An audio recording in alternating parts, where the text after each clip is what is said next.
There have without a doubt been some super talented players to come through South Carolina in recent memory, with guys like Lenoris Sellers and J.C. Horn, but nobody has even come close to the amount of talent that Nyck Harbor has. He's considered one of the best athletes in all of sports in America right now, was a 5-star recruit coming out of high school, and when you watch him play football, it looks like he has the highest ceiling of any wide receiver we have seen in years. Unfortunately, South Carolina has gotten very little out of Harbor, and now 3 years into his career, he barely has over 1,000 yards and only 10 touchdowns. In today's video, I want to talk about how Nyck Harbor became one of the top football players in the country, how he has done at South Carolina so far, and what the future is going to hold for him. But before we get started, if you're a big fan of college football, be sure to subscribe to the channel, leave a like if you can support today's video, and let me know what player, team, topic, or situation I can cover next. Now let's go ahead and get started and talk about what happened to Nyck Harbor. Okay, so in order to understand how he got to this point, we first need to go back in time. Nyck has been blessed by his parents with athletic DNA, as his dad ended up attending college at Alabama A&M, where he was a 3-time All-American for soccer. He had played professionally in Nigeria, and even did a stint on the US national team in 1992. Of course, he ended up introducing his son to soccer at a young age, but he said, quote, "He didn't have it. He just stood out there in one place, and soccer is something you're born with. I didn't want to push him into something he didn't want to do." So, at the time, he was a NASA engineer, and they decided to give their blessing to Nyck to play the sport he fell in love with, football. His dad said, quote, "The first time I saw him play and return a punt, I was like, wow. I was also scared because with his speed, I felt when someone gets to him, it's going to be quite the collision.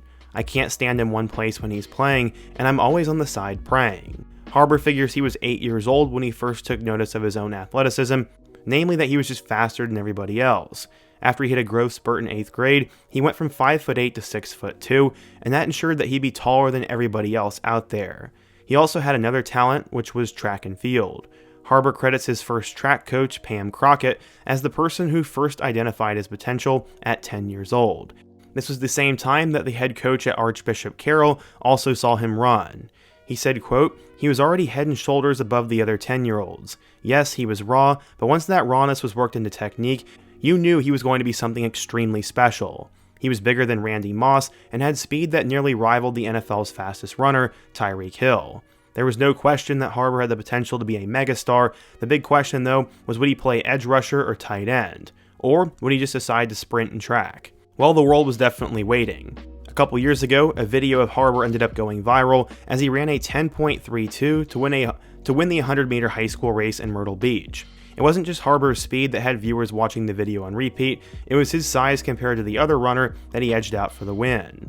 He said, quote, "The dude running next to Harbor looks like his son, and like a kid he just birthed. He's just flat out phenomenal, and we talk about Jadeveon Clowney and what he looked like in high school, but check out this dude."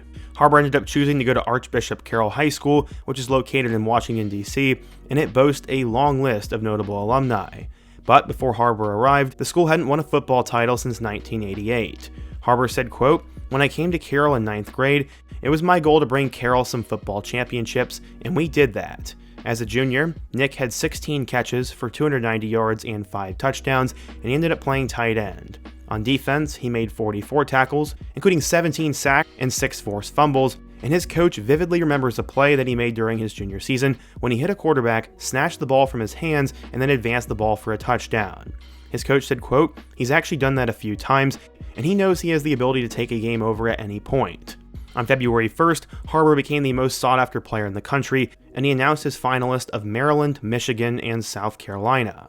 Where would he go? Well, he told his parents when he first woke up that he wanted to play for the Gamecocks. He then called South Carolina head coach Shane Beamer and told him the good news. He said, quote, "I said, are you ready to win a national championship? And I'm going to cry." He left the team meeting to take my call, and I think he's probably screaming at the team right now, "We got him." Harbor averaged about 30 yards per catch and had 17 sacks in 2021. He ended up winning the Franklin D. Watkins Award, which is given to the nation's top African-American high school football player. And a rival scout said, quote, "He's one of the most unique prospects that we have seen in Rivals history, dating back to 2002. According to 24/7 Sports, Nyck Harbor was a 5-star recruit, the #1 athlete, and the 15th best player in the class of 2023. Yeah, so how did he end up doing in Columbia? Well, let's take a look. He got some accolades right away, as Harbor landed at spot #1 on Bruce Feldman's annual Freaks list. He's a college football insider for The Athletic, and he compiles a list of college football players with freak athletic traits. Harbor was special. What made him different was his combination of large size and insane speed, as he stood at 6'5" and 243 pounds, and then he ran a 10.2 100-meter time. That is absolutely freakish. And upon seeing Harbor at a game, Feldman wrote that he thought the young man looked more like a power forward than a potential Olympic sprinter. He ended up deciding to compete in both football as well as track and field at South Carolina, and during his freshman year for the Gamecocks, Harbor really wouldn't make much of an impact. His quarterback at the time was Spencer Rattler, and both Xavier Legette and Antoine Wells were on that team, so he was supposed to be the third option. Ultimately, Harbor wouldn't play a whole lot, as he only appeared in 6 total games, with his best performance coming against Texas A&M, in which he caught 6 passes for 59 total yards, and he had 1 touchdown earlier in the year against Furman. In total in 2023, he ended up having 12 catches for 195 yards and 1 touchdown. Harbor was getting a lot of comparisons, but the tight ends coach at South Carolina said, quote, that he's a comparison of Julio Jones and Derrick Henry, and I would say a taller Julio with a Derrick-type build is a great comparison. He has the potential to develop into a mismatched nightmare with his size and speed. He said the transition in the SEC was very difficult, as he went from a defensive end and tight end to an SEC caliber wide receiver. Quote, with me switching positions, going from the defensive to the offensive side, it wasn't going to be like I come in and put up 100 yards a game. I thought that's how it was going to be though, I admitted. The numbers weren't great, and Shane Beamer ended up saying, quote, for people to just sit there and say, okay, this guy was a 5-star and throw him out there and let him go, I wish it was that simple. Going into 2024, Lenoris Sellers was the new starting quarterback for the Gamecocks, and Harbor became a decent option. His first game he appeared in was against LSU, and he had his first touchdown of the year in a loss to Alabama. He would then continue throughout the season, catching a couple passes a game, having a touchdown in a win over number 23 Mizzou, a touchdown against Wofford, and then 4 catches for 61 yards against Illinois in their bowl game. His confidence finally began to snowball, as while he only had 7 catches for 51 yards in his first 5 games, he compiled 19 catches for 325 yards and 3 touchdowns in his final 6 games. He said the game against Alabama is what gave him a ton of confidence, as he had a 31-yard touchdown at the end of the game, and he said that he jumped into confidence for the rest of the year. After the season was over, he said he was going to solely focus on football, and going into 2025, some thought that Harbor should be a first-round draft pick, but he had a lot more to prove.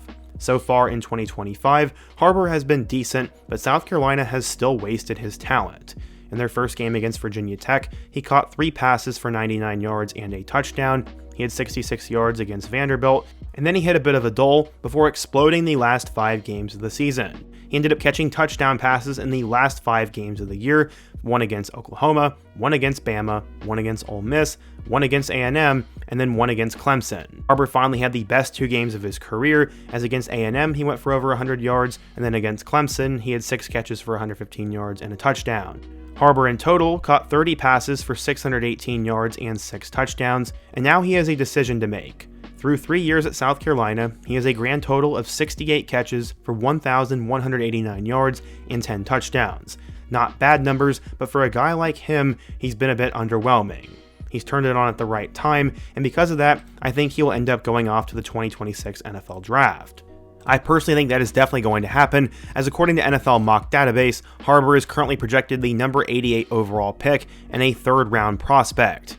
His stock started out pretty high to start the year, fell off towards the second half of the season, and then in the last quarter, blew back up. He is definitely going to be drafted in the 3rd round, if not a lot higher, because of his potential. I'd say the biggest 2 knocks on Harbor's game is that 1, you may be afraid of him getting injured, and 2, his stats just haven't been all that great. How much of that is him, and how much of that is South Carolina? To give the Gamecock staff the benefit of the doubt, I'm sure they tried every possible solution to get him more involved in the offense, but Carolina just wasn't very good this year, and Sellers fell off. Harbor still probably has a big learning curve as well, but either way, I can't help but think that his talent is going to get wasted. When it's all said and done, I think he has the potential to be a superstar in the NFL, and if he does end up playing really well in the league, many will wonder how he was so underutilized at South Carolina. Again, it's no hate against the Gamecocks, and I'm sure they did everything in their power to get him to play better, but the last 5 games of his career are the only games of note for him, and those are the 5 games in the last 3 years that didn't really mean anything because this season was a wash. Either way, I'm excited to see what he can do at the NFL level, and maybe he'll come back, or maybe he'll transfer. I don't really know, but what do you guys think?